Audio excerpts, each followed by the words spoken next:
As-Sunnah, As-Sunnah, As-Sunnah Foundation. As-Sunnah, As-Sunnah, As-Sunnah Foundation. আসসালামু আলাইকুম ওয়া রাহমাতুল্লাহি ওয়া বারাকাতুহু।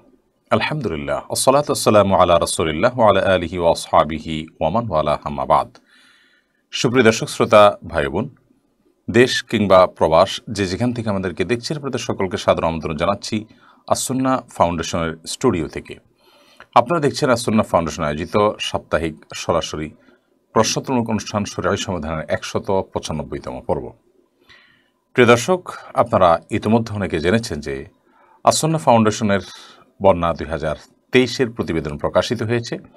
সেই সাথে আমাদের বৃক্ষরোপণ সমাপ্ত হয়ে তার প্রতিবেদনও প্রকাশিত হয়ে গেছে আলহামদুলিল্লাহ।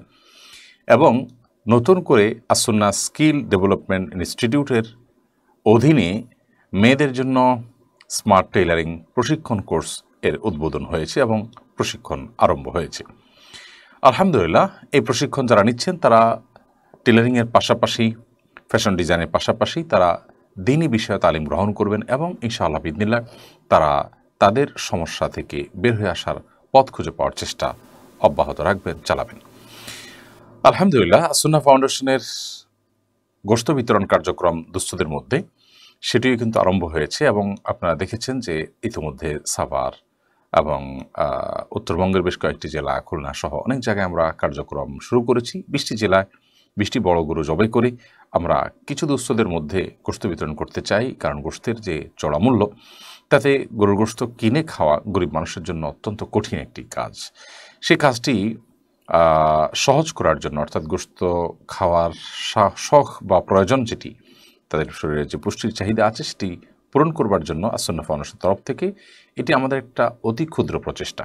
আলহামদুলিল্লাহ এটি শুরু হয়েছে এবং অনেকখানি এগিয়ে গেছে। আশা করছি সপ্তাহখানেকের মধ্যে এটি সুসমাপ্ত হবে এবং আপনাদেরকে আমরা বিস্তারিত প্রতিবেদন জানাবো। সেই সাথে আস-সুন্নাহ ফাউন্ডেশন মসজিদ কমপ্লেক্সের ডিজাইনও আলহামদুলিল্লাহ চূড়ান্ত হয়েছে। ইতিমধ্যে আপনারা আমাদের পেজে অনেকেই দেখেছেন।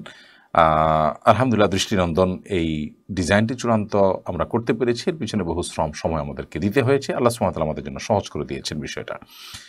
এখন আমাদের দোয়ার পালা, যেন আল্লাহ রাব্বুল আলামিন এটিকে বাস্তবায়ন করার তৌফিক দান করুন।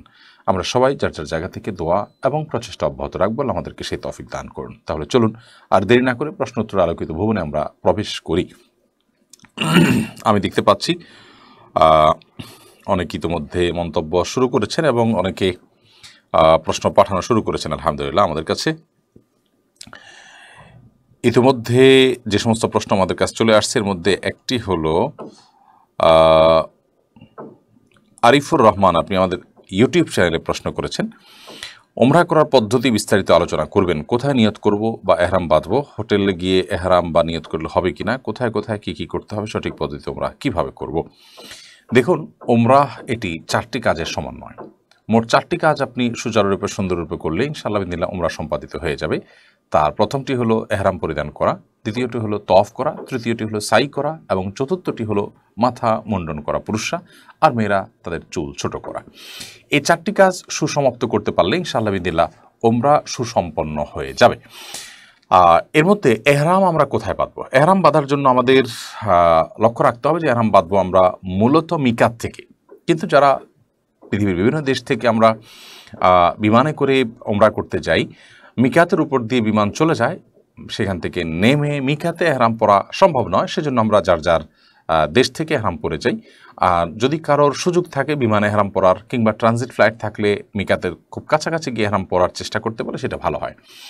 এহরাম পুরুষদের জন্য সেলাইবিহীন 2টি কাপড়, একটি পরিধান করার, একটা গায়ে দেওয়ার।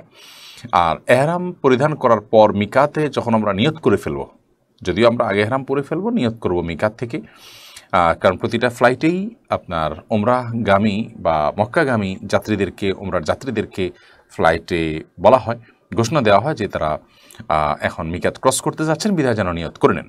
অতএব যখন আমরা নিয়ত করে ফেলবো লাব্বাইকা উমরাতান বলে, এর মধ্য দিয়ে ওমরা শুরু হবে। যদিও কাপড় আগে আমরা পরেছি, কিন্তু ওমরা আরম্ভ হবে তখন থেকে এবং বিধিবিধান সবগুলো প্রযোজ্য হবে তখন থেকে।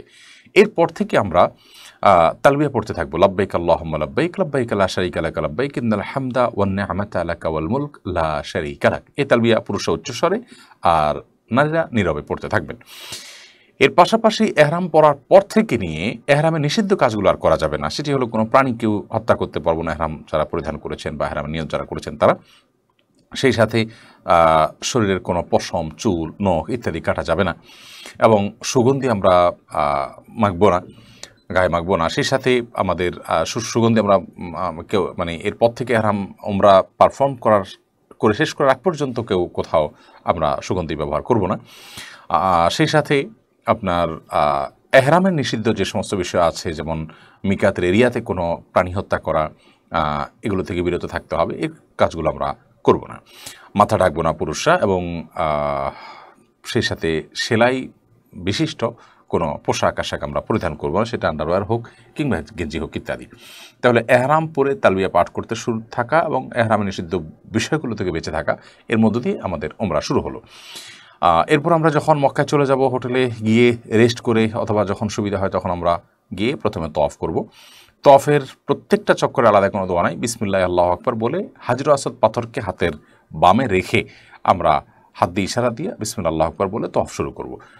বাইতুল্লাহর চতুর্পাশে একবার ঘুরে আসলাম, একটা চক্কর হলো। এভাবে 7টা চক্কর আমরা দেওয়ার পর আমাদের তওয়াফ শেষ হবে। এই তওয়াফের সময় দোয়া কবুল হয়, নিজে মনের যে কোনো ভালো আকাঙ্ক্ষাগুলোকে আল্লাহ সুবহানাহু ওয়া তাআলার কাছে নিবেদন করার খুব দারুণ একটি সময় এটি। আর হাজর আসদ পাথরের ঠিক আগের যে কোণাটা, কাবার যে 4টা কোণা, হাজর আসদ পাথর আগের কোণাটাকে রুকনি ইয়ামানি বলা হয়। রুকনি ইয়ামানি এবং হাজর আসদ পাথর এর মধ্যবর্তী জায়গাটাতে রব্বানা আতিনা ফিদ দুনিয়া হাসানা ওয়া ফিল আখিরাতি হাসানা ওয়া কিনা আযাবান নার, এই দোয়াটি বিশেষ করে পাঠ করব। এছাড়া পুরো জায়গা জুড়ে বিশেষ করে আমরা দোয়া করব, আল্লাহর প্রশংসা করব, নবী সাল্লাল্লাহু আলাইহি ওয়াসাল্লামের প্রতি দরুদ প্রেরণ করব। তাহলে এহরাম হলো এবং তওয়াফ হয়ে গেল।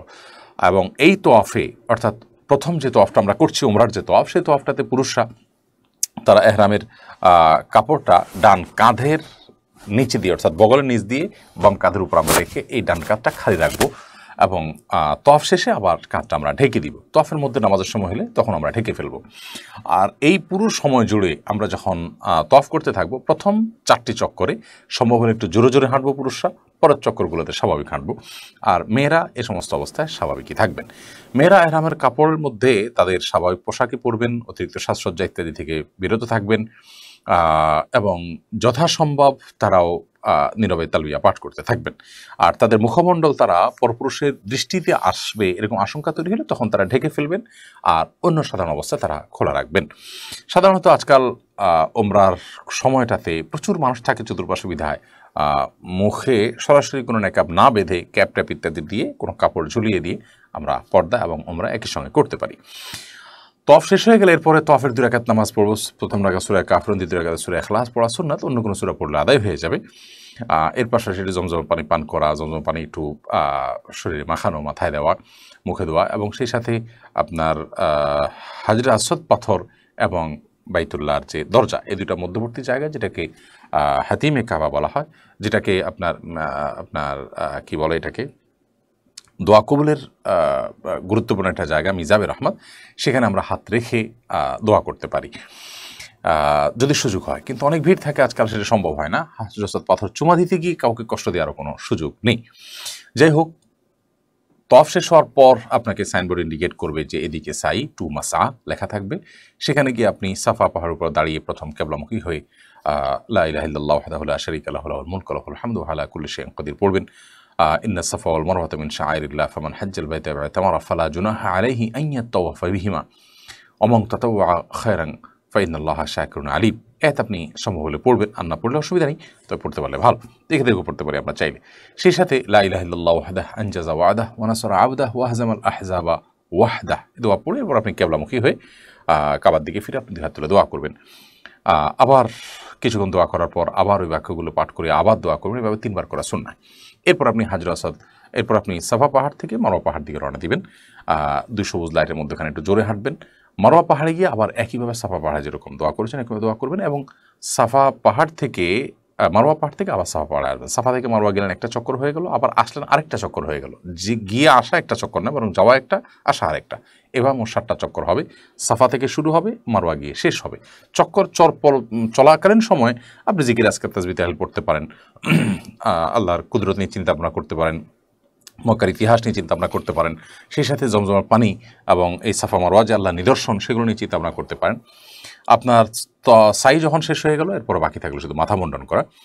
পুরুষের মাথা মুন্ডন করা সুন্নাত, কোনো কারণে মাথা মুন্ডন কেউ করতে না পারলে পুরো মাথার চুলকে ছোট করবেন, তাহলে উমরা সম্পাদন হয়ে যাবে ইনশাআল্লাহ তাআলা। তাহলে 4টি কাজ হয়ে গেল, যে এহরাম, তাওয়াফ, সাই এবং মাথা মুন্ডন করা অথবা মাথার চুল ছোট করা। মেয়েরা চুল ছোট করলেই হবে, 1 বা 2 ইঞ্চি তার চুলের আগা থেকে কেটে ফেলতে হয়ে যাবে ইনশাআল্লাহ বিদিনা। এভাবে আমাদের উমরা সম্পন্ন হয়ে যাবে। বাকি সময়টা আমরা হারামে এবাদবন্দি করব এবং মদিনা যাওয়ার তৌফিক হলে মদিনা যাওয়া এবাদবন্দি করবো ইনশাআল্লাহ তাআলা। তাহলে পুরো উমরার বিবরণটা কিন্তু আমরা সংক্ষেপে হলেও দেওয়ার চেষ্টা করেছি। ফরিদুর রহমান লিখেছেন, রাস্তার পানি বিদ্যুতায়িত হওয়ার ফলে কয়েকজন মানুষ মারা গেছেন। এরকম দুর্যোগে মারা গেলে মৃত ব্যক্তিদের ওয়ারিসদের ক্ষতিপূরণ দিতে হবে কিনা, দিলে কারা দিবে, এই ধরনের দুর্ঘটনা রোধকল্পে আমাদের করণীয় কি? ভাই ফরিদুর রহমান, খুবই কষ্ট হচ্ছে এই দৃশ্যটা দেখার পর থেকে। আমাদের দেশে মানুষের জীবনের জন্য কোনো মূল্য নেই, এমন একটা অবস্থা তৈরি হয়ে গেছে। কারণ প্রচুর পরিমাণে মানুষ সড়ক দুর্ঘটনায় মারা যাচ্ছে, বিভিন্ন রকমের আকস্মিক দুর্ঘটনায় মারা যাচ্ছে, অ্যাক্সিডেন্টে মারা যাচ্ছে। সম্প্রতি আমরা শুনলাম যে বৃষ্টির পানিতে জলাবদ্ধতা তৈরি হয়েছে, সেখানে বিদ্যুৎ স্পৃষ্ট হয়ে মারা গেছে। বিদ্যুৎ স্পৃষ্ট হয়ে মারা গেছে নাকি আপনার বজ্রপাতে মৃত্যুবরণ হয়েছে, সেটা নিয়ে অবশ্য 2 রকমের কথাই আছে। বিদ্যুৎ স্পৃষ্ট হয়ে মারা যাওয়ার কথাই বেশি শোনা যাচ্ছে। যদি বিদ্যুতায়িত হয়ে এই মানুষগুলো মারা যেয়ে থাকেন, তাহলে সেক্ষেত্রে অবশ্যই বিদ্যুৎ বিভাগকে বা যাদের গাফিলতির জন্য এই মানুষগুলোর মৃত্যু হয়েছে, তারা অবশ্যই এর দায়ভার বহন করতে হবে।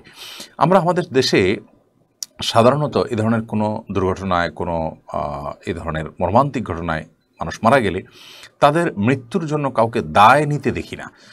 এর জন্য কারোর মৃত্যুদণ্ড হয় না, এর জন্য কারোর বড় কোনো অর্থদণ্ড হয় না। ইসলামী শরিয়ার বিধান হলো, কোনো মানুষ যদি আপনার কারণে মারা যায়, আপনি দায়িত্ব পালন অবহেলা করেছেন কিংবা ত্রুটি করেছেন, কিংবা আপনি কোনো ত্রুটি করেন নাই কিন্তু আপনার ভুল হয়ে গেছে, এতেও যদি কোনো মানুষ মারা যায়, অবশ্যই আপনাকে সেই দায়ভার বহন করতে হবে। সেটা বিদ্যুৎ বিভাগ হতে পারে, বিদ্যুৎ বিভাগের সংশ্লিষ্ট কেউ হতে পারে, কিন্তু কাউকে না কাউকে দায় নিতে হবে। একটা মানুষের জীবনের মূল্য তো অনেক পরের কথা, কোনো প্রাণীর জীবনের মূল্য পর্যন্ত ইসলাম আপনার নষ্ট হতে দেয় না, এবং কোনোভাবেই একটা প্রাণী মারা যাবে কারোর মাধ্যমে আর এর দায় কেউ নিবে না, এমনটি ইসলাম হতে দেয় না। সেখানে মানুষ তো বলাই বাহুল্য। অতএব কোনো মানুষের মৃত্যু যদি আপনার কারণে হয়ে থাকে এবং আপনার ইচ্ছাকৃত কোনো কিছু সেখানে নাও হয়, তাহলে সেক্ষেত্রে আপনি হয়তো মৃত্যুদণ্ডের আসামি হলেন না বা মৃত্যুদণ্ডপ্রাপ্ত হলেন না, কিন্তু আপনাকে তার রক্ত মূল্য দিতে হবে। মানুষের রক্তের কোনো মূল্য হয় না, কিন্তু একটা সিম্বলিক মূল্য দিতে হবে তার পরিবারকে ক্ষতিপূরণ স্বরূপ। আমাদের দেশে যার যায় সে হারায়, তার হারায় সে বুঝে, হাহাকার করে, আমরা একটু হাউতাশ করে আবার ভুলে যাই। কি একটা অবস্থা যে চলছে, যে মায়ের পুত্র শোক নেই, যেন বাংলা মায়ের এত সন্তান যে শত শত মানুষ মারা যাচ্ছে রোড অ্যাক্সিডেন্টে, তাদের কেউ দায় নিবে না? রোড অ্যাক্সিডেন্ট হয়ে যদি আপনার ড্রাইভারের ভুল হয়ে থাকে, তাহলে দায় তাকে নিতে হবে। যদি বিপরীত এন্ড থেকে কেউ আঘাত করে থাকে, তাহলে তাকে দায় নিতে হবে। যদি রাস্তার মধ্যে অস্বাভাবিক কিছু থাকার কারণে হয়ে থাকে, তাহলে যার কারণে হয়েছে তাকে দায় নিতে হবে।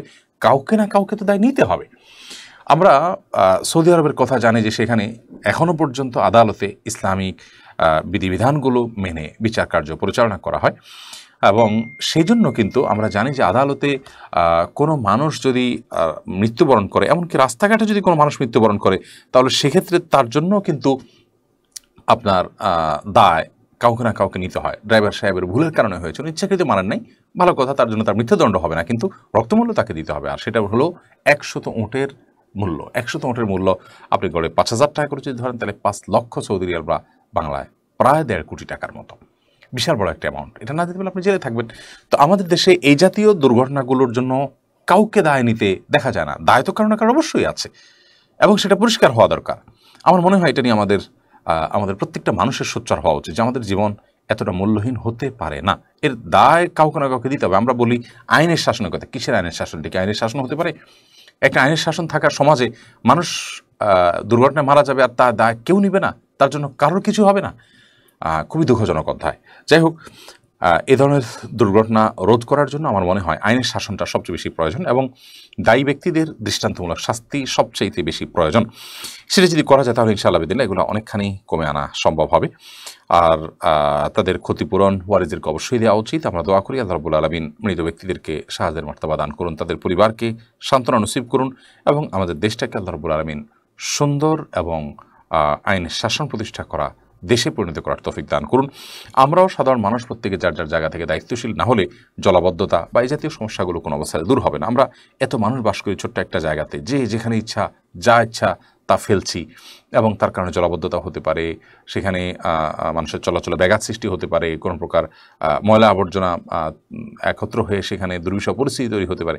এগুলোর কোনোটার যেন ব্যাপারে আমাদের তেমন কোনো যেন আমাদের ভাবলেশ পর্যন্ত নেই। আমরা অনেকেই নিজেকে প্র্যাকটিসিং মুসলিম দাবি করি, অথচ আমাদের আচার আচরণ, আমাদের কাজকর্ম ইসলাম যা বলে তার অনুকূলে নয়। আল মুসলিম সালিম মুসলিম লিসানি ওয়াইদি, মুসলমান তো সে যার মুখ এবং হাত দ্বারা অন্য মুসলমানরা অন্যরা সমাজের নিরাপদে থাকে। অতএব সেই মুসলমান হওয়ার চেষ্টা আমাদেরকে করতে হবে যে আমার কোনো কাজ দ্বারায় কারোর কোনো ক্ষতি হবে না, কারোর কোনো কষ্ট হবে না। আল্লাহ আমাদের সবাইকে সে তৌফিক দান করুন। ভাই মাসুম আহমদ আপনি এরপর লিখেছেন, মুসলিমদের অধিকার নষ্ট হলে প্রতিদান দিবসে জালিমের সওয়াব মজলুমকে দিয়ে দেওয়া হবে। প্রশ্ন হলো, অমুসলিমের হক নষ্ট করলে কি হবে? অমুসলিমের তো আর সওয়াব দেওয়ার অপশন নেই। খুবই গুরুত্বপূর্ণ প্রশ্ন ভাই মাসুম আহমদ আপনার। আমরা জানি যে দুনিয়াতে কোনো মুসলমানের অধিকার যদি আমরা কেউ নষ্ট করি, মৃত্যু হয় আমাদের, তাহলে কিয়ামতের ময়দানে ইয়াউমুল জাযাতে প্রতিদান দিবসে ইনশাআল্লাহ বিদিল্লাহ তার বিচার আল্লাহ রাব্বুল আলামিন করবেন। এবং আপনি কারোর অধিকার নষ্ট করেছেন, তাহলে আপনার নেকামল থেকে, সওয়াব থেকে তাকে সমপরিমাণ সওয়াব দিয়ে আপনি দায়মুক্ত হবেন। আর যদি আপনার সওয়াব না থাকে, তাহলে তার গুনাহের দায়ভার আপনি বহন করে তারপর আপনি এই মামলা থেকে নিষ্পত্তি পাবেন, তো নিষ্কৃতি পাবেন। তো এই বিধানটি মুসলমানদের জন্য প্রযোজ্য। এখন প্রশ্ন হলো, অমুসলিমের তো সওয়াবের কোনো ব্যাংক নেই, কারণ যার ইমানই নেই তার সওয়াব রাখার মতো কোনো ব্যাংকই নেই বলা যেতে পারে। তাহলে সেক্ষেত্রে অমুসলিমের অধিকার নষ্ট করে মারা গেলে তার বিহিত কীভাবে হবে? এর উত্তর হলো যে অমুসলিম তো মানুষ, যদি প্রাণীও হয় আর কোনো প্রাণীর অধিকার নষ্ট করে, তাহলে তার বিচার পর্যন্ত আল্লাহ রাব্বুল আলামিন করবেন। আমরা জানি কিয়ামতের দিন প্রাণীদেরকে আল্লাহ তাআলা কোনো বিষয়ে জিজ্ঞাসাবাদ করবেন না। এমনকি তারা কি খেলো, কোথা থেকে খেলো, হালাল হারামের বাস বিচার তাদের জন্য নেই।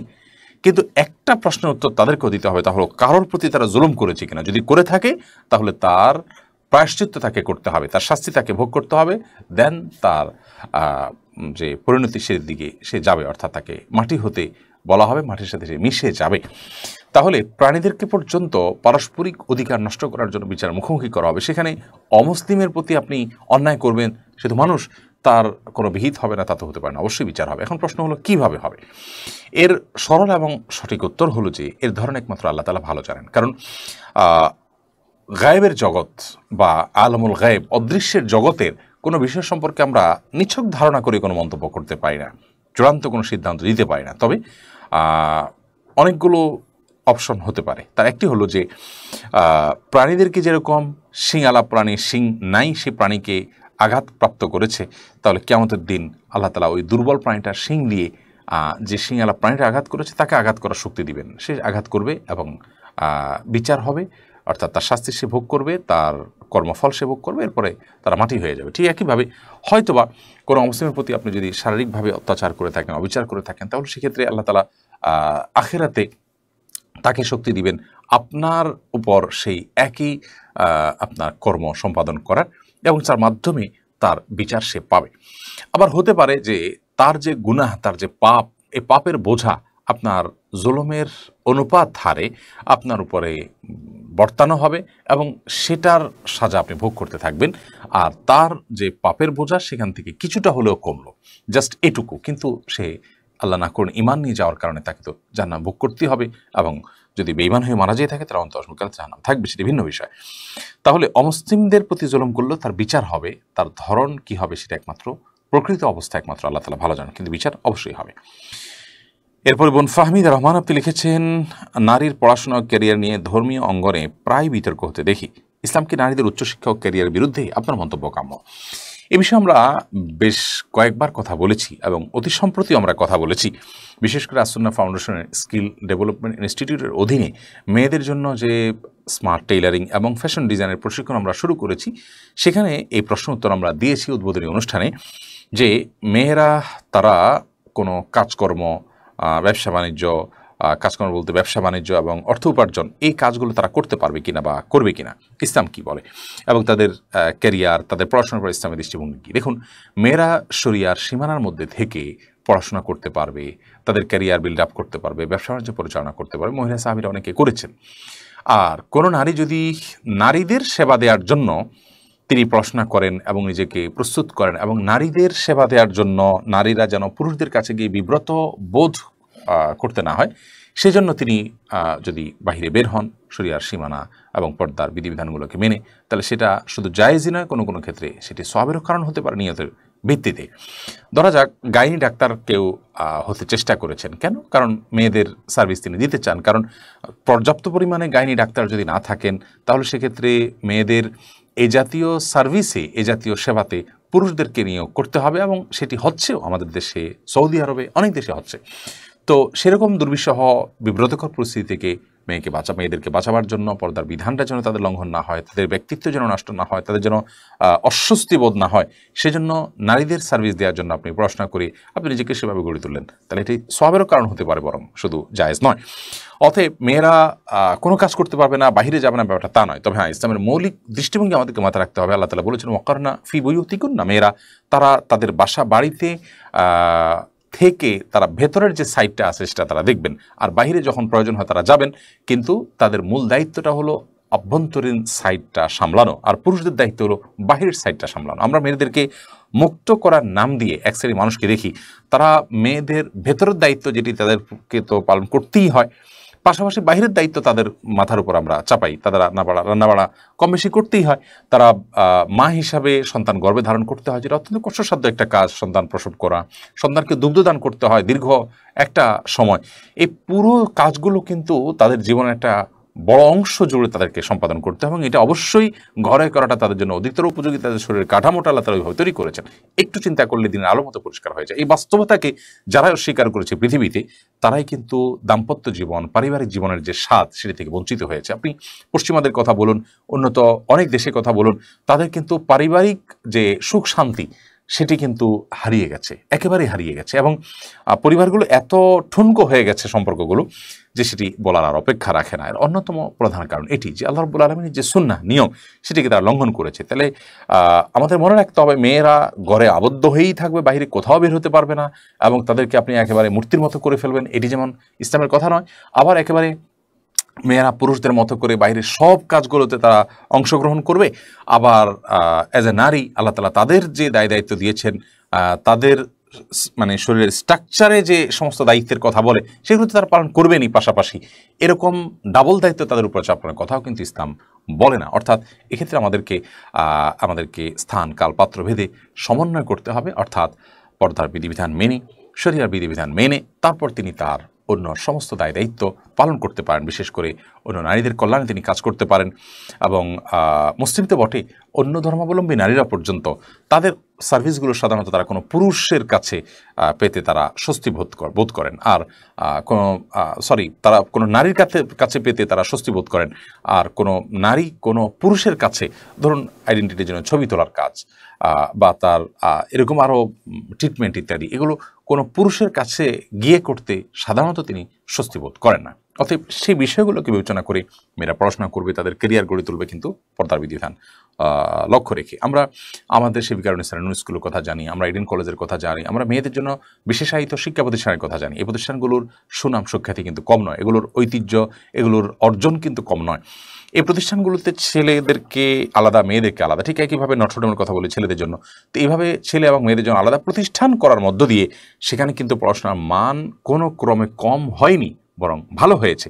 অতএব মেয়েদের জন্য পর্দার বিধিবিধানগুলোকে মেনে তারা যেন শিক্ষা অর্জন করতে পারেন, সেই ব্যবস্থা থাকা উচিত। তাদের জন্য স্বতন্ত্র ইউনিভার্সিটি থাকা উচিত, নানা রকম উদ্যোগ থাকা উচিত, যাতে করে তারাও সমাজের সার্বিক উন্নতিতে তাদের অবদান রাখতে পারেন, তাদের শরিয়ার যে সীমানা আছে সেটির মধ্যে থেকে। আল্লাহ আমাদেরকে বোঝার তৌফিক দান করুন। এরপর রাশেদুল ইসলাম আপনি লিখেছেন, স্বামী মারা গেলে ইদ্যত পালনের সময় নারীদের কি কি বিষয় পরিহার করতে হবে? আমাদের সমাজের অনেকে যথাযথভাবে ইদ্যত পালন করেন না, অনেকে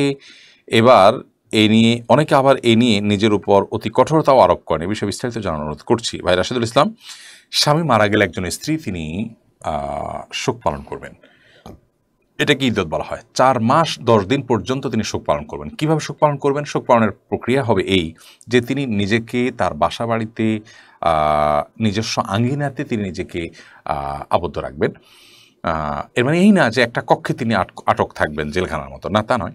তার বাসা বাড়িতে থাকবেন তিনি, তিনি বাহিরে বাজারে মার্কেটে অন্য কোথাও একান্ত প্রয়োজন না হলে যাবেন না। একান্ত প্রয়োজন হলে যেতে পারবেন ডাক্তারের কাছে, অথবা যেখানে আছেন সেখানে তার জন্য নিরাপত্তা যদি হুমকির মধ্যে পড়ে তাহলে সেক্ষেত্রে তিনি বাইরে যেতে পারবেন, অথবা এরকম কোনো সমস্যা তৈরি হলে তিনি অবশ্যই বাইরে যেতে পারবেন। এছাড়া সাধারণ অবস্থায় তিনি সেখানে থাকবেন, এটা তার শোক পালনের অংশ। এবং 4 মাস 10 দিন পর্যন্ত তিনি কোনো বিবাহ শাদীতে আবদ্ধ হবেন না, নিজেকে বিবাহ শাদী থেকে নিবৃত রাখবেন। সেই সাথে তিনি এই 4 মাস 10 দিন অতিরিক্ত সাজসজ্জা করবেন না। সাধারণ যে সাজসজ্জা, যেটাকে সাজসজ্জা বলা যায় না, মানে দৈনন্দিন তিনি যেগুলো করে থাকেন সেটি ভিন্ন কথা, কিন্তু কোথাও বেড়াতে গেলে টেলে যেরকম হয় ওইরকম সাজসজ্জা করবেন না, তিনি গহনা ইত্যাদি পরবেন না। তো এই কাজগুলো তিনি করবেন না। সাদা একটা কাপড় পরে থাকতে হবে এমন কোনো কথা কিন্তু নেই। আমাদের দেশে অনেকে সাদা কাপড় পরে থাকাটাকে আবশ্যক মনে করেন, এরকম আরও অনেক জিনিস নিজে থেকে আমরা বানিয়ে নিই, এগুলোর কোনো ভিত্তি কিন্তু ইসলামে নেই। আপনি স্বপন হোসেন আপনি লিখেছেন, রুমের মধ্যে সিগারেট খেলে রোজা নামাজ পড়লে নামাজ হবে কিনা দয়া করে জানাবেন। কেউ ধূমপান করছে, আপনি একই রুমে যদি নামাজ পড়েন আপনার নামাজ হয়ে যাবে, আপনি রোজা রাখলে আপনার রোজা হয়ে যাবে। তবে যিনি সিগারেট খাচ্ছেন অবশ্যই তার বিবেকে করাঘাত করা উচিত যে একটা মানুষ নামাজ পড়ছে, আমার সিগারেটের দুর্গন্ধে সে নিশ্চয়ই ডিস্টার্ব ফিল করছে, এবং যিনি রোজা রেখেছেন নিশ্চয়ই তার জন্য পান আহার যেহেতু নিষিদ্ধ, অথবা আমার সিগারেটের যে ধোঁয়া এটা তার জন্য অস্বস্তির কারণ হবে। এ বিষয়গুলো লক্ষ্য রেখে তার ন্যূনতম কমন সেন্স ব্যবহার করা উচিত এবং ধূমপান করা থেকে বিরত থাকা উচিত। কিন্তু যদি কেউ করেন তাহলে সেখানে আপনার নামাজ হয়ে যাবে এবং আপনার রোজাও হয়ে যাবে, আপনি নিজেকে সামলে নেওয়ার চেষ্টা করবেন। ফারজান আপনি লিখেছেন, তেলাওয়াতে সিজদার জন্য কি পবিত্রতা শর্ত? সিজদা দিয়ে উঠার সময় কি তাকবীর দিতে হবে?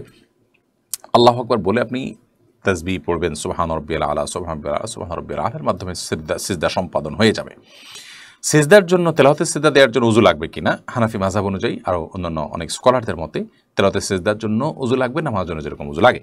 যদিও বিষয়ে সৌদি আরবের শেখ বিন বাজ রাহিমাহুল্লাহ সহ সৌদির উলামা ইকরাম তাদের মাযহাব বা তাদের দৃষ্টিভঙ্গিগুলো ভিন্ন। তারা মনে করেন যে সিজদায়ে তেলাওয়াত বা তেলাওয়াতের সিজদার জন্য উযু প্রয়োজন নাই, উযু ছাড়াও সেটি দেওয়া যায়। তবে উযু সহজে দেওয়া উত্তম, সে ব্যাপারে তাদের কোনো দ্বিমত কিন্তু নেই।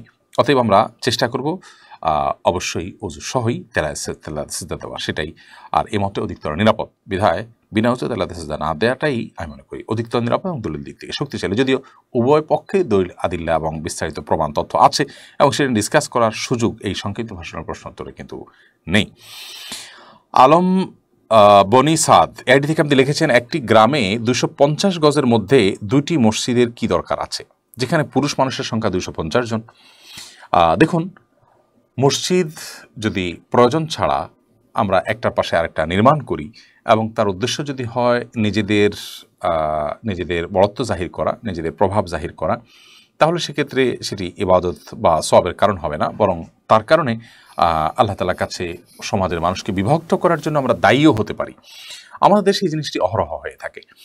মসজিদ বেশি হওয়া দোষের বিষয় নয়, প্রয়োজন হলে আপনি মসজিদ করবেন। উদ্দেশ্য যদি হয় যে মানুষ দূরে যে নামাজ পড়তে চায় না, তাদের নামাজ পড়তে যেন সহজ হয় সেজন্য আপনি করলেন, ওকে, আপনি এবার মসজিদ করতে পারেন। কিন্তু সাধারণত যেটি হয়ে থাকে আমাদের সমাজে বেশিরভাগ ক্ষেত্রে, যে কোনো মসজিদে গিয়ে কেউ নামাজ পড়তে চান না, যে অমুক এলাকার মসজিদে গেলে আমরা সেখানে ছোট হয়ে যেতে হয়, সেখানে আমি সভাপতি না, সেক্রেটারি না, বা আমাদের প্রভাব নেই, আমাদের বলয় না, আমাদের সেটা গণ্ডি বা আঙ্গিনা নয়, তো সেজন্য আমরা সেখানে যেতে চাই না। আমরা নিজের মতো করে মসজিদ বানিয়ে নিতে চাই, যাতে মানুষ জানে যে অমুকের বাড়ি, অমুকের মসজিদ, তারা সভাপতি, সেক্রেটারি, এই মতো পার্থক্যগুলোকে কেন্দ্র করে আমরা মসজিদ আলাদা করে থাকি, যেটা আসলে অনুচিত কাজ।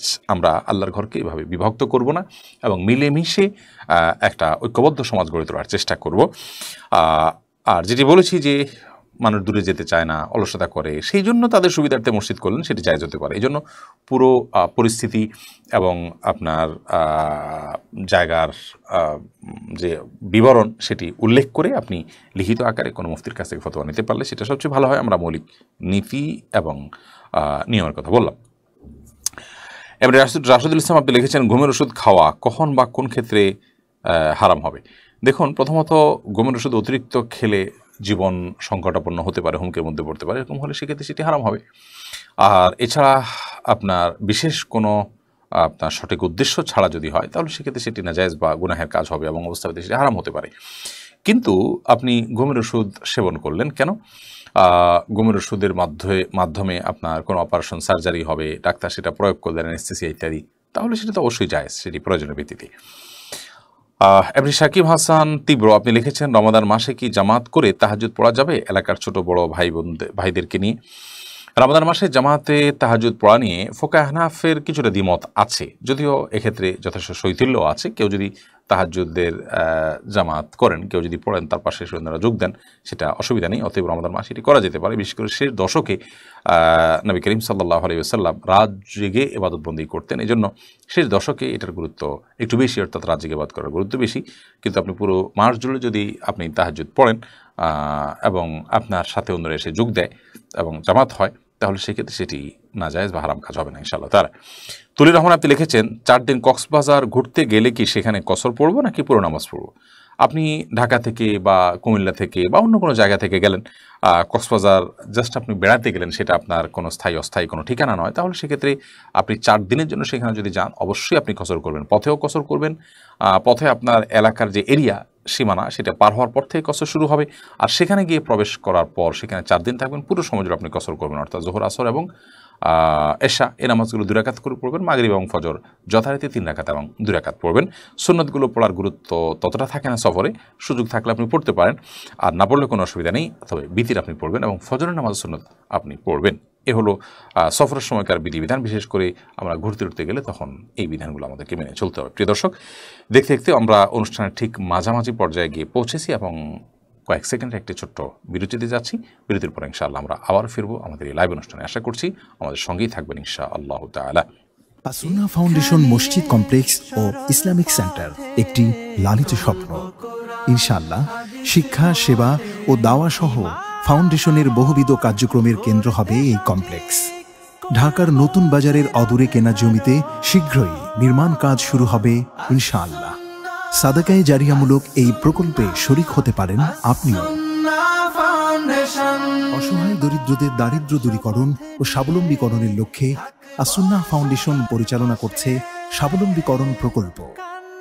স্বাবলম্বীকরণ প্রকল্পের আওতায় এ যাবৎ প্রায় 3000 মানুষকে প্রশিক্ষণ ও স্বাবলম্বীকরণ উপকরণ প্রদান করা হয়েছে।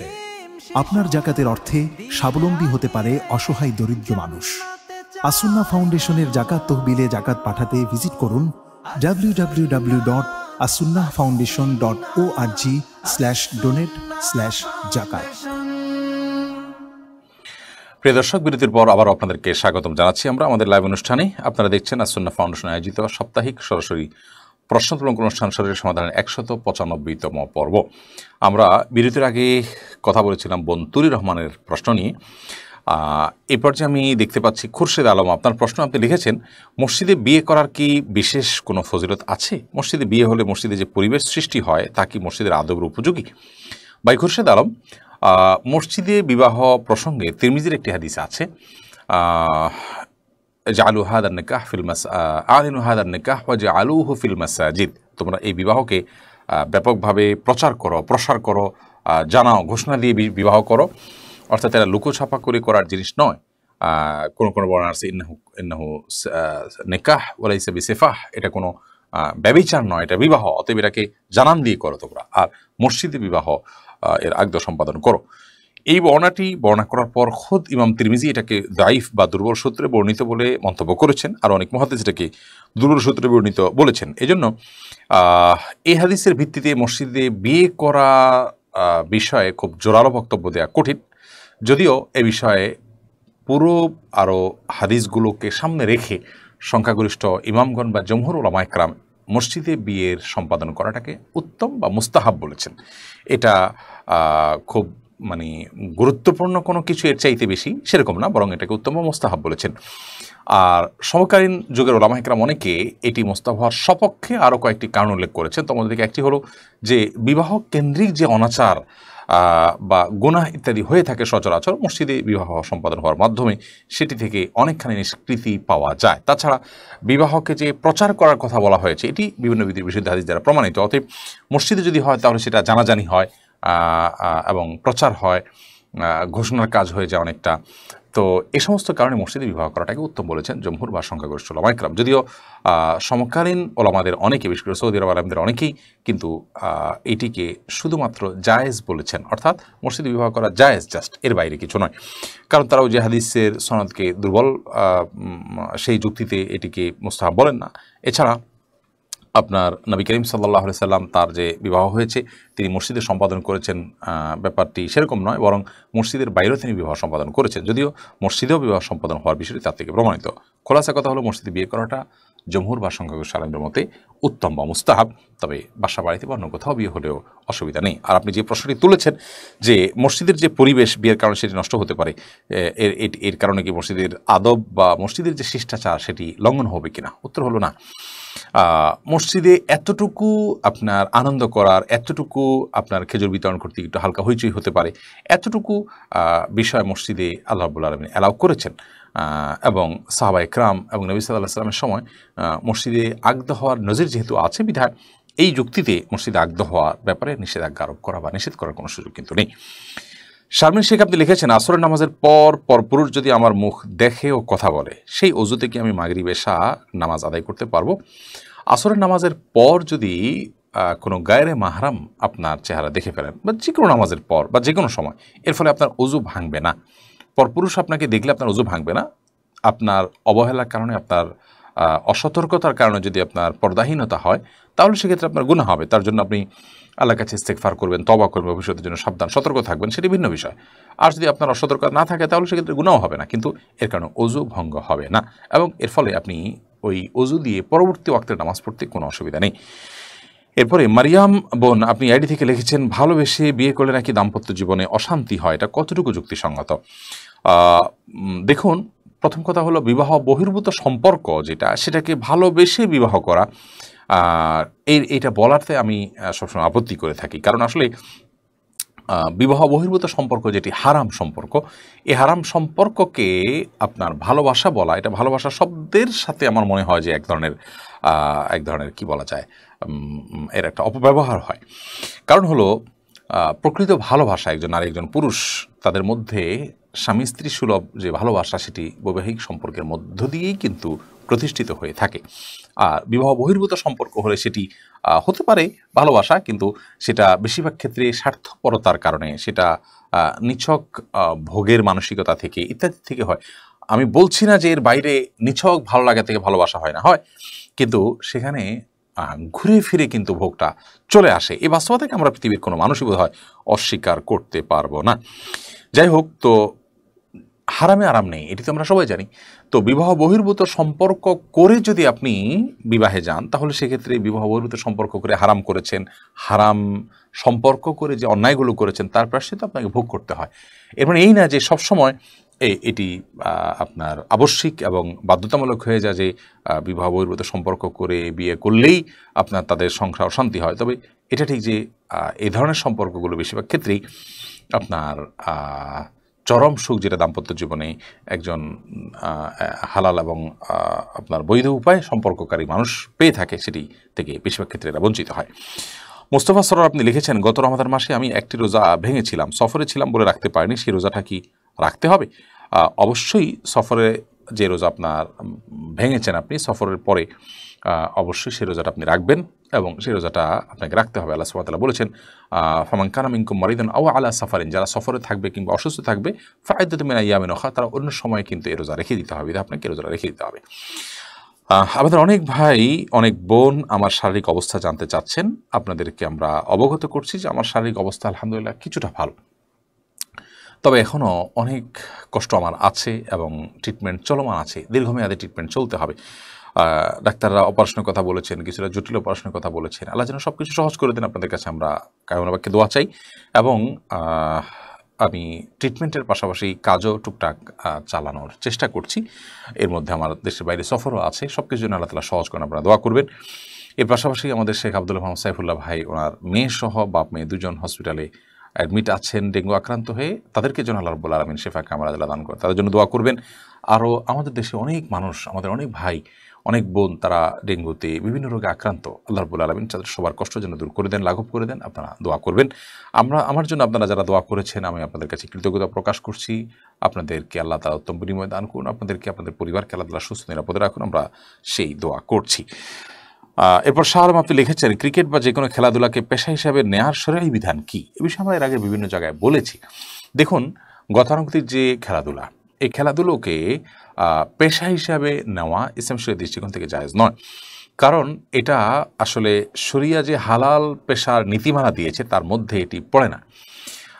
দ্বিতীয়ত এটা এমন কোনো কাজ নয় যে কাজ থেকে আসলে উপার্জন করা যায় বা বিনিময় গ্রহণ করা যায়, এর মাধ্যমে আর্থসামাজিক কোনো উন্নতি হয়, ব্যাপারটা সেরকম নয়। ইসলাম বিনোদনকে বিনোদনের জায়গায় রেখেছে, সেটাকে প্রফেশন হিসাবে নিয়ে বিশেষ করে আপনার খেলাধুলার মতো বিষয় যেগুলোকে কেন্দ্র করে বর্তমানে যে সমস্ত খেলাধুলা প্রচলিত আছে এগুলোকে কেন্দ্র করে সময় অপচয় থেকে নিয়ে আল্লাহ থেকে মানুষ দূরে সরে যাওয়া, আমরা বলতে ইন্টেনশনালি মানুষকে দূরে সরাবার জন্য শয়তান এই জাতীয় আসরগুলোকে বড় অস্ত্র হিসেবে ব্যবহার করছে। তাছাড়া বহু হারামের সম্পর্ক সংশ্লেষ এর সাথে আছে, সেই কারণেই খেলোয়াড়দের উপরে বিধানটা আসছে। শুধু তাই নয়, বরং মৌলিকভাবে বৈধ পেশার যে নীতিমালা আছে তার মধ্যে এটি আসলে পড়ে না। বিধায় খেলাধুলাকে পেশা হিসেবে নেওয়া জায়েজ নয়। মোশাররফ হোসেন আপনি লিখেছেন, অনেকেই টয়লেটে যাওয়ার সময় বা উজু করার সময় গায়ের এহরাম খুলে রাখেন, এতে এহরামের কোনো ক্ষতি হবে কিনা? আমরা অনেকে যাচ্ছি, আমরা কেন্দ্রিক প্রশ্ন হয়তো এই জন্য বেশি। অনেকেই টয়লেটে যাওয়ার সময় উজু বা গোসল করার সময় এহরামের কাপড়ের উপর অংশ খুলে রেখে উজু করেন, কোনো অসুবিধা নেই, এতে আপনি সেলাই করার কিছু না পড়লেই হলো, এ কারণে আপনার কোনো দম আসবে না বা ওমরার কোনো ক্ষতি হবে না। মিরো এলিজা এটি থেকে আপনি লিখেছেন, বাথরুমে যদি হাই কমোড থাকে আর যদি হাই কমোডের ঢাকনা লাগিয়ে রাখা হয়, মতো অবস্থা কি বাথরুমের ভেতর উজু করা যাবে? সম্ভব হলে মাঝখানে পার্টিশন দিয়ে নেবেন, আর না হলে বাইরে উজু করবেন, আর না হলে বাইরে শুরু করে বিসমিল্লাহ বলে পাউটা ভিতরে গিয়ে ধোবেন, কমপক্ষে এইটুকু করবেন। আর যদি সেরকম কোনো অপশন না থাকে, ভেতরেই আপনাকে করতে হয়, তাহলে উজু আপনার হয়ে যাবে, কিন্তু বিসমিল্লাহটা আপনি মনে মনে বলবেন। জুলিয়া জাহান জুলি আপনি লিখেছেন, ইমানদার জামাই পাওয়ার জন্য আর তাড়াতাড়ি বিয়ে হওয়ার জন্য কি আমল করতে পারি? প্রথমত আল্লাহ রাব্বুল কাছে দোয়া কবুলের সময়গুলোতেই কায়মুল বাক্যে দোয়া করবেন, আল্লাহর কাছে প্রার্থনা করতে থাকবেন, দুই হাত তুলে চাইতে থাকবেন, জুমার দিন আসরের পর, 5 ওয়াক্ত সালাতের পর, ভোর রাত, এই সময়গুলোতে খুব বেশি বেশি আল্লাহর কাছে দোয়া করবেন। সাদাকা করা, দুরুদ পড়া, ইস্তিগফার পড়া, মনোবাঞ্ছনা পূরণের জন্য, সালাত আদায় করে আল্লাহর কাছে দোয়া করা, 2 রাকাত নামাজ পড়ে আল্লাহর কাছে চাইলেন, এভাবে আপনি চাইবেন। আলাদা করে ভালো স্বামী বা ভালো জীবনসঙ্গী পাওয়ার জন্য আপনি সূরা ফুরকানের 74 নম্বর আয়াত পড়বেন, রব্বানা হাব লানা মিন আজওয়াজিনা ওয়া যুররিয়াতিনা কুররাতা আয়ুন ওয়াজআলনা লিল মুত্তাকিনা ইমামা। আর তাড়াতাড়ি বিয়ে হওয়ার জন্য আলাদা কোনো আমলের কথা আমার জানা নেই। মনে রাখবেন যে বিয়ে তাড়াতাড়ি হলে যে ভালো হবে এমন তো কোনো কথা নেই, হতে পারে যে দেরি হলে বরং আরও ভালো হবে, তাড়াতাড়ি হলে বরং আরও খারাপ হবে। আমরা নির্দিষ্ট কোনো জায়গায় নির্দিষ্ট কোনো সময় বিয়ে হওয়াটাকে আমাদের জন্য কল্যাণকর মনে হলে আমরা সেটার জন্য মরিয়া হয়ে যাই এবং মনে করি যে আল্লাহ আমাকে এটা কেন দিচ্ছেন না। মূলত আল্লাহ সুবহানাহু ওয়া তাআলার কাছে কল্যাণের দোয়া করতে হয়, আল্লাহ আমার জন্য যা কল্যাণ আপনি সেটা ফয়সালা করেন। হতে পারে সেটা তাড়াতাড়ি হলে কল্যাণ, হতে পারে সেটা দেরিতে হলে কল্যাণ, হতে পারে সেটা এই জায়গা হলে কল্যাণ, সে হতে পারে সেটা এই জায়গা না হলে বরং আমার জন্য কল্যাণ হবে। এই জন্য আল্লাহ সুবহানাহু ওয়া তাআলার কাছে কল্যাণের ফয়সালা করতে হয়। নবী সাল্লাল্লাহু আলাইহি ওয়াসাল্লাম আমাদেরকে যে দোয়া শিক্ষা দিয়েছেন সে দোয়াগুলো ব্যাপক অর্থবোধক, সেগুলো আপনার খণ্ডিত, অপূর্ণাঙ্গ বা অর্ধসঠিক এরকম কোনো দোয়া কিন্তু নয়। আমি যদি বলি আল্লাহ আমাকে এত টাকা দেন, আমি মনে করি যে এত টাকা হলে বোধহয় আমার নিড পূরণ হয়ে যাবে, এত টাকা হলে বোধহয় আমার চাহিদা পূরণ হয়ে যাবে, আমি সেজন্য আল্লাহ তাআলার কাছে এত টাকা চাচ্ছি। অথচ এইভাবে দোয়া করাটা দোয়ার আদব এবং শিষ্টাচারের পরিপন্থী। কারণ আমি যে এত টাকা চাচ্ছি মনে করছি যে এই টাকাটা পেলে বোধহয় আমার প্রয়োজন পূরণ হয়ে যাবে, আমার আর কিছু লাগবে না, সেটা আমি কিভাবে নিশ্চিত হলাম? নিশ্চয়ই সেটি ধারণা প্রসূত। এই জন্য আল্লাহ তাআলার কাছে শান্তি চাইতে হয়। নবী সাল্লাল্লাহু আলাইহি ওয়াসাল্লাম আল্লাহর কাছে কোনো টাকার ফিগার চান নাই, কোনো বিশেষ আলাদা এরকম করে কিছু সাধারণত চাইতেন না। তিনি বলতেন আল্লাহুম্মা ইন্নী আসআলুকা আল আফিয়া ফিদ দুনিয়া ওয়াল আখিরা, আল্লাহ আপনার কাছে দুনিয়া আখিরাতে আমি সুখ চাই। সুখের জন্য কত টাকা লাগবে, কোন গাড়ি লাগবে, কোন বাড়ি লাগবে, কোন সঙ্গী লাগবে সেটা আপনি জানেন, আমি সুখ চাই, আমি শান্তি চাই। এভাবে আল্লাহর কাছে দোয়া করাটা দোয়ার আদব। আরিফুর রহমান আপনার প্রশ্ন উত্তর আমরা দিয়েছি। মানিক হোসেন আপনি লিখেছেন, সাধারণত ধর্মকর্ম করে না, ধর্ম সমর্থনও করে না, এমন একটা পেশায় যুক্ত এ ধরনের মানুষ হঠাৎ করে ধর্মের দৃষ্টিকোণে প্রশংসনীয় কাজ করলে আমাদের করণীয় কি? তার প্রশংসা করলে তার পেশার প্রতি সমর্থন করা হচ্ছে বলে মনে হয়, বিরোধিতা করলে তার ভালো কাজের ক্ষেত্রে নিরুৎসাহিত হবে, এক্ষেত্রে করণীয় কি? দেখুন, কেউ যদি কোনো মন্দ কাজে থাকেন, এর মধ্যেও তিনি কোনো ভালো কাজ করেন, ভালো কথা বলেন, তাহলে তার ভালো কাজ এর কথা বলার পাশাপাশি তার মন্দ কাজটার কথাও কিন্তু বলতে হবে যে তিনি মন্দ কাজটা করছেন, আমরা তার জন্য দোয়া করি সেখান থেকে ফিরে যেন তিনি আসতে পারেন। সেই সাথে তার ভালো কথাটাকে ভালো বলতে কিন্তু কার্পণ্য করা উচিত নয়। আর যদি মনে হয় যে না আমি তার মন্দ কাজটার সমর্থন করে ফেলবো আকার ইঙ্গিতে তার ভালো কাজের সমর্থন করতে গেলে, তাহলে সেক্ষেত্রে বরং নীরব থাকাটাই অধিকতর উপযোগী। যদি তার মন্দ কাজের সমালোচনা করার মতো ক্ষমতা আপনার না থাকে বা সেটি আপনি করতে না পারেন, তাহলে সেক্ষেত্রে ভালো কাজের প্রশংসা করতে গেলেও যদি ওইটার সাপোর্ট হয়ে যায়, তাহলে অবশ্যই আমাদেরকে সেটি থেকে বিরত থাকতে হবে। আর যদি সেটি আমাদের দ্বারা না হয়, তাহলে সেক্ষেত্রে অর্থাৎ মন্দ কাজের সমর্থন হয়ে যাবে এমন কোনো প্রক্রিয়া আমরা অবলম্বন করলাম না, কিন্তু শুধু ভালোটাকে প্রশংসা করলাম যাতে করে তিনি আরও ভালো দিকে অগ্রসর হন, তাহলে তার নিয়তের ভিত্তিতে তিনি সওয়াব পাবেন এবং এই কাজটাও তিনি করতে পারেন। কিন্তু কোনোভাবে আকার ইঙ্গিতে যেন তার অন্যায় কাজের সমর্থন না হয় সেদিকটা খেয়াল রাখতে হবে। নাফিজ আক্তার লিখেছেন, নামাজে পায়ের পাতা ঢাকার বিধান কি? নামাজে পায়ের পাতা মেয়েরা ঢাকবে কিনা এটা নিয়ে আমাদের মধ্যে ইখতিলাফ আছে।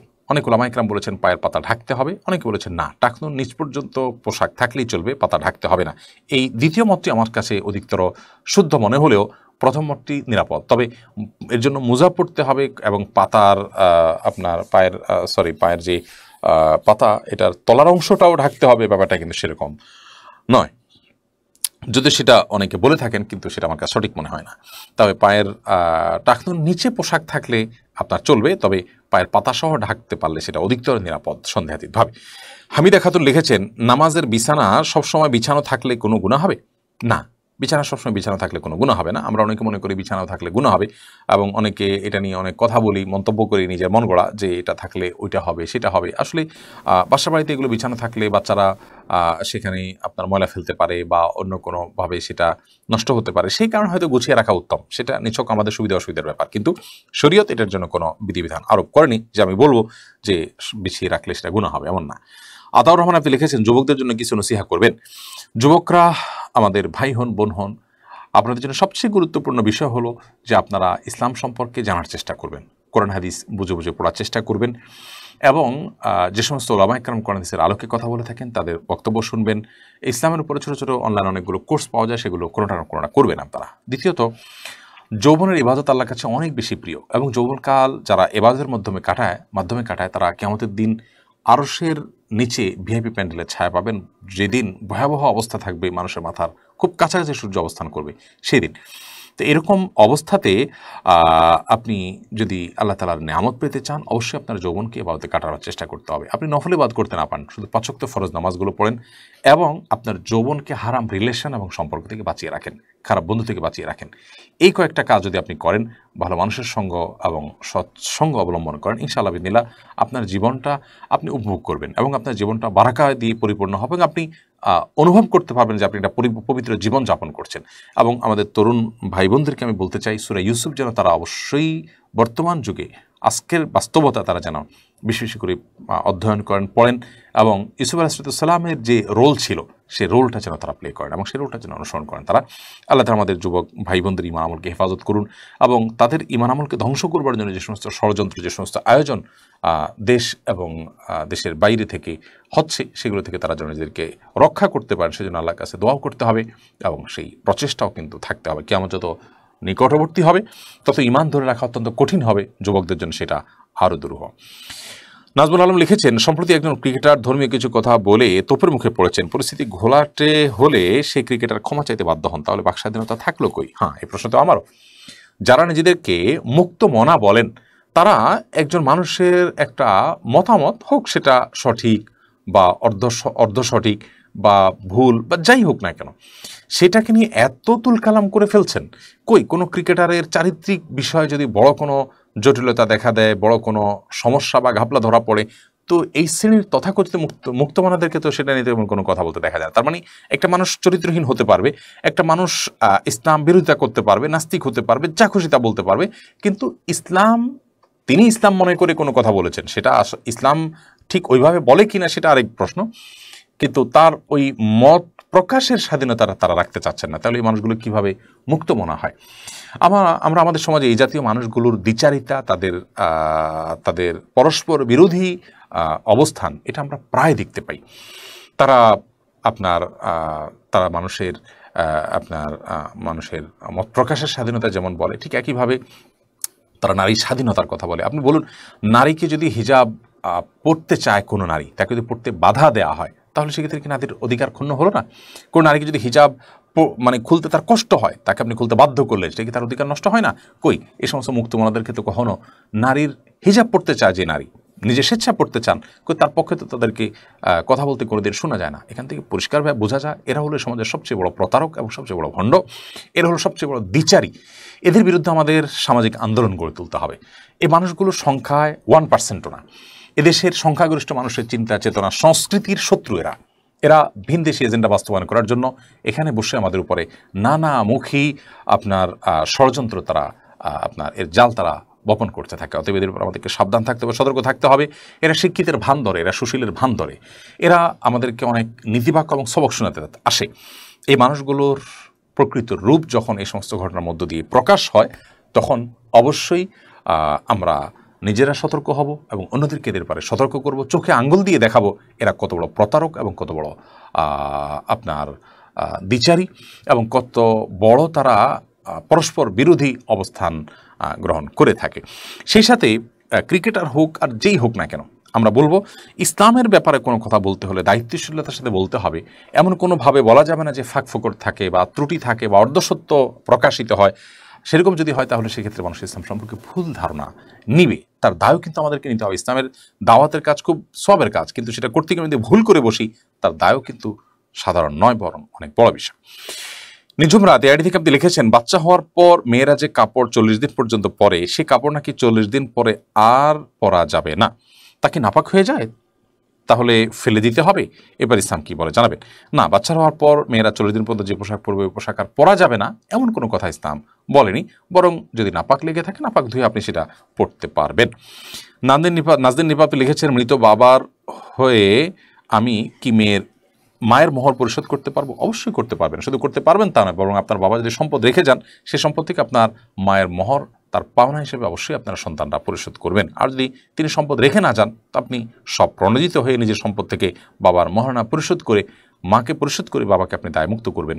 সেটা অবশ্যই অনেক ভালো কাজ। শুধু সুযোগ আছে তা নয়, বরং করা ভালো। সাদ মিয়া এডি থেকে লিখেছেন, কোনো এক বিষয়ে ইস্তেখারা করার পর মন যেদিকে ঝুঁকেছে এবং যে বিষয়ে স্বপ্ন দেখেছি সে বিষয়টি বাবা মা মেনে নিচ্ছে না, এ অবস্থায় আমার করণীয় কি? দেখুন, ইস্তেখারার মানে কিন্তু শুধু মন ঝুঁকা না। ইস্তেখারার মানে হলো আল্লাহর কাছে কল্যাণের কামনা করা, যে আল্লাহ কোথায় কল্যাণ আছে তুমি সেই ফয়সালা করো। অতএব আমি দোয়া করতে থাকবো, চেষ্টা করতে থাকবো, যেটা আমার জন্য সব মিলিয়ে সহজ হয়ে যাবে, আমি বুঝবো যে সেটাই আমার জন্য কল্যাণের, যদি আমার দোয়া সঠিকভাবে হয়ে থাকে। আর যদি আল্লাহ না করুন সেটি আমার জন্য অকল্যাণের প্রমাণিত হয়, তাহলে হয় আমার দোয়া ত্রুটি ছিল, অথবা সেটা বাহ্যিকভাবে অকল্যাণ হলেও চূড়ান্তভাবে সেটি আমার জন্য অবশ্যই কল্যাণের। বিধায় আমার শুধু মন ঝুঁকলো তাই নয়, মন ঝুঁকলো কিন্তু সেটা হয়ে উঠলো না কোনোভাবে, তাহলে বোঝা গেল যে আল্লাহর কাছে আমি চেয়েছি যে আল্লাহ কল্যাণ হলে আপনি সহজ করে দিন, আল্লাহ সহজ করেননি, বিধায় হয়নি, বিধায় আমার জন্য এটা অকল্যাণ আমি মনে করতে পারি। আয়েশা মুর্তাজা আপনি লিখেছেন, মদিনায় না গেলে কি হজ হবে? মদিনায় না গেলেও হজ হবে। হজ মক্কায় সম্পন্ন হয়ে যায়, তবে বিভিন্ন দেশ থেকে, অনেক দূর দূরান্ত থেকে মানুষ জীবনে একবার মাত্র বা কেউ একাধিকবার, খুব বেশিবার তো আমাদের যাওয়ার সুযোগ হয় না সাধারণত। আমরা হজ করতে গেলে সেখানে হজ করলাম মক্কাতে, করে মদিনা নবী সাল্লাল্লাহু আলাইহি সাল্লামের মসজিদে নববীতে 2 রাকাত নামাজ না পড়ে তার কবরে সালাম না দিয়ে আমরা চলে আসবো। নিশ্চয়ই এটা একান্ত প্রয়োজন না হলে, একান্ত অসুবিধা না থাকলে এটি করা আমাদের উচিত না, সেটা ভিন্ন বিষয়। কিন্তু হজ হয়ে যাবে মক্কাতে, যদি মদিনা না যায় হজ তার জন্য আটকা থাকবে না। এরপরে রাজু শেখ রায়হান লিখেছেন, বিয়ের পর মেয়ে বাড়ি থেকে কোনো উপহার নিতে চাই না, সেই সাথে কোনো যৌতুক নিতে চাই না, কিন্তু বিয়ের পর জোর করে যদি শ্বশুরবাড়ি থেকে উপহার হিসাবে কিছু দেয় সেটা নেওয়া জায়েজ হবে কিনা? ইসলাম সম্পর্কে কি বলে? জোর করে দেওয়ার ডেফিনিশনটাকে, জোর করে দেওয়া মানে হলো যে হ্যাঁ নেন জোরাজোরি করবে একটু, তো আপনি এটা অন্যভাবে ফেরত দেন। যদি ফেরত দিতে না হয় তাহলে অন্যভাবে আপনি পুষিয়ে দেন, মানে গড়ে কভার করে দেন। আপনার যদি সদিচ্ছা থাকে যে আপনি কিছু নেবেন না, তাহলে অবশ্যই সেটা করার সুযোগ কিন্তু আছে। মেয়ের বাবারা, মেয়ের মা বা মেয়ের বাবার বাড়ির তরফ থেকে যেগুলো দেওয়া হয়, সাধারণত সেগুলো দেওয়া হয় আমাদের সমাজে না দিলে মেয়ের মুখটা ছোট থাকে, অন্যরা খোঁচাখুচি করে, কিংবা একটা প্রথা হয়ে গেছে সেজন্য তারা দেয়।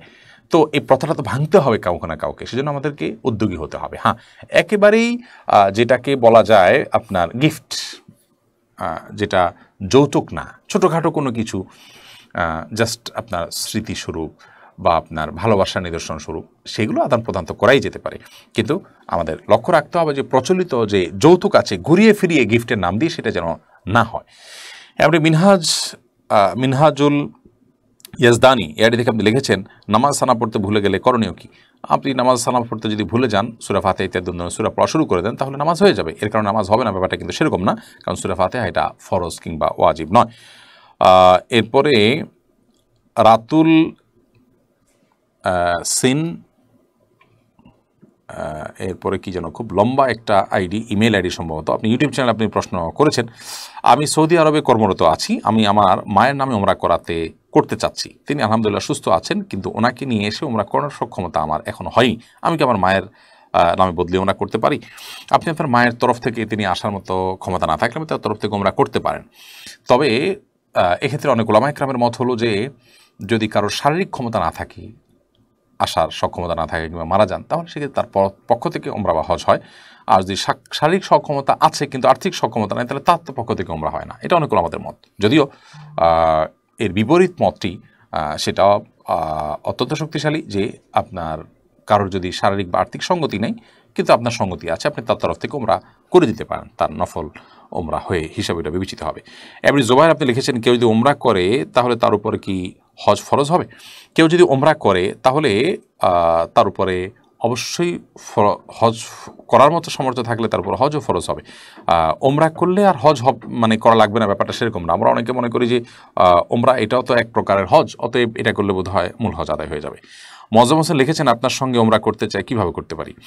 আমি সাধারণত হুদহুদ ট্যুরস অ্যান্ড ট্রাভেলস এই প্রতিষ্ঠানের সাথে ওমরা এবং হজ করে থাকি। সামনের অক্টোবর এবং ডিসেম্বরে রমাদানে ওমরা যাওয়ার প্ল্যান আছে আমাদের, এবং 24-এ হজ এবং 25-এ হজ করারও প্ল্যান আছে ইনশাআল্লাহ বিদিনিল্লাহ। আপনি চাইলে অনলাইনে সার্চ দিয়ে তাদের সাথে যোগাযোগ করতে পারেন, আফতাবনগরে তাদের অফিস, সেখানে গিয়ে আপনি বিস্তারিত আপনার সুযোগ সুবিধাগুলো বুঝে নিতে পারেন। তাদের ব্যবস্থাপনা হয়ে থাকে, আমি তাদের সাথে শরিয়া কনসালটেন্ট হিসাবে যেয়ে থাকি সাধারণত। আব্দুল মান্নান আপনি লিখেছেন মাসবুক যদি ইমামের সাথে ডান দিকে সালাম ফিরিয়ে ফেলে তাহলে অবশিষ্ট সালাত আদায়ের পর কি সাজদা করতে হবে? দেখুন, যদি ইমামের সাথে সালাম ফিরিয়ে ফেলেন তাহলে সেক্ষেত্রে আপনি সিজদা সাহু করবেন। যদি আপনি ইমামের সাথে সালাম ফেরানো হয়ে যেয়ে থাকে, ইমামের আগে যদি আপনি সালাম ফেরান তাহলে একরকমের বিধান, আর যদি ইমামের সাথে সালাম ফেরান তাহলে সেক্ষেত্রে ভিন্নতর বিধান। তবে লক্ষ্য রাখা উচিত যে আমরা ইমামের আনুগত্য করব, ইমামের পরে করব, ইমামের আগে যেন না হয়। ইন্নামা জুইলাল ইমামুল ইউতাম্মা বিহি, কারণ ইমাম এটা নির্ধারণ করা হয়েছে তাকে অনুসরণ করার জন্য, বিধায় ইমামের আগে যেন কোনো কাজ না হয়, এমনকি ইমামের সাথে সাথেও না, হবে ইমামের পরে পরে। এমডি আল নাসিম লিখেছেন স্বপ্নদোষ হলে কোমর থেকে নিচ পর্যন্ত ধুয়ে নামাজ পড়লে নামাজ কবুল হবে কিনা? জি না, স্বপ্নদোষ হলে আপনাকে অবশ্যই ফরজ গোসল করতে হবে, মাথা থেকে পা পর্যন্ত পুরো শরীর ধুয়ে আপনাকে গোসল করতে হবে। কখনো ঠান্ডার কারণে অসুবিধা হলে আপনি গরম পানি করে করবেন, মানুষ জানাজানি হবে বা জেনে যাবে, যাক, তারপর আপনাকে ফরজ গোসল করতে হবে। সেই তথাকথিত লাজুকতার কারণে আপনি গোসল থেকে বিরত থাকতে পারবেন না, আর কোমর থেকে নিচ পর্যন্ত ধুলেও নামাজ হবে না, আপনাকে ফরজ গোসল করতে হবে, মাথা থেকে পা পর্যন্ত ধুতে হবে। বাবু ইসলাম লিখেছেন মহারণা পরিমাণ কত হওয়া উচিত? মহারণা পরিমাণ নিয়ে ওলামাদের মধ্যে মত পার্থক্য আছে, অনেক ইমামদের মতো, অনেক ফকিদের মতে মহারণার কোনো নির্দিষ্ট পরিমাণ নাই, যে কোনো কিছুই উভয় পক্ষ চুক্তি করে ঠিক করতে পারেন। আর যদিও ওলামা আহনাফের মতে আপনার 10 দিরহামের নিচে মোহর হবে না, 10 দিরহামের বাজার মূল্য যেটাই হয় সেটা সর্বনিম্ন মোহর হবে। নাজিয়া সুলতান আপনি লিখেছেন আমার হাজব্যান্ড ও শাশুড়ি মা একসাথে হজে গিয়েছেন, কিন্তু তাদের সাথে আরও 9 জন ছিলেন। আমার শাশুড়ির দেবর ও ওনার 2 মেয়ে, এটা কি ঠিক হয়েছে?